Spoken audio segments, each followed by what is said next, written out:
Welcome back, and welcome back to MidPoint. Veteran and former CIA analyst Ruth joins us. Let's go ahead and turn to the foreign desk, if you will, or sort of foreign. Lindsey Graham this week on the Sunday talk shows. The Benghazi report is now out.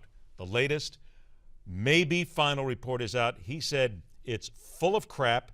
It's a bunch of garbage, inaccurate. At least, is it not time just... I get this if people want the truth, but this is another report, a Republican-led report, that says that there is no failures in intelligence in connection with the attack. It's time to put this to bed. I think you have to go back. You're forgetting a very minor thing called 2016 right around the corner here, and Hillary Clinton in Benghazi. I mean, I really think this is a lot of what it's about. It's also this incredible frustration. A lot of people still feel like, even if we're not sure what it is, there's this amorphous thing that we just don't know what happened. From an intelligence perspective, I'll tell you what concerns me. Benghazi is a base, you know, it's not the station. So you had someone, the equivalent of maybe a lieutenant colonel, calling the shots in Benghazi, not responding to people. The fact that people died, the fact that there was a long time between when they were under attack and when they actually died, those are all of concern. And my issue is, if nothing went wrong from A to Z, how do we stop it from happening again? If we can't even look back at it and say lessons learned. And that's my issue. You can't go back and fix this. Unfortunately, I do believe it was a horrific, very sad mistake in a lot of ways. And mistakes were made. And mistakes were absolutely made. My concern is we need to figure out how this can't happen again. And I'm not sure we're there. You stop dwelling on that, and let's dwell on making sure that it doesn't happen again, because, I mean, let's face it, we've got points all over the world that are blowing up on a regular basis. Here comes another one now. Israel in the Jerusalem Post this weekend indicating that they might consider a first strike against a pre-nuclear Iran. I get the concept behind it, but militarily, I can only imagine what kind of a quagmire that would be. Well, here we go. You and I sit here and talk about the Middle East, about it's all these little pieces and everything, this domino, everything sets off everything else. Can you imagine, just for a minute, what would happen if Israel launched a preemptive strike against Iran? The problem from an international perspective is, frankly, this Iran deal. I really believe this is at the crux of it. Israel feels that the United States and the rest of the world powers have abandoned them, essentially.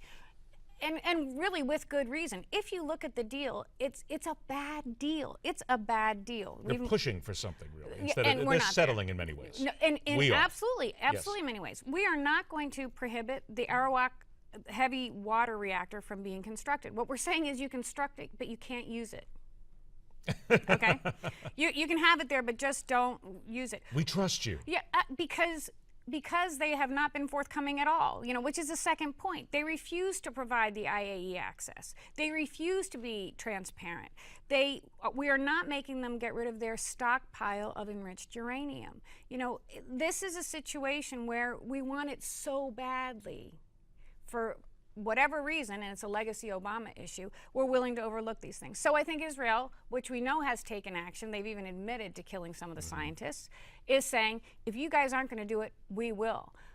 The mess that will ensue, it's mind-boggling, absolutely mind-boggling. It really is when you think about it. 30 seconds left here. Afghanistan, Pakistan, other countries now are all of a sudden concerned about ISIS. ISIS, we're hearing today, pushing to take another major city in Iraq. We've got problems of food running out in Fallujah. They're after Ramadi, of course, the provincial capital there. Right. Nothing's good. Nothing good has come of this. They slip by, but they're still active. And Libya is the other one, as you know. They took territory there.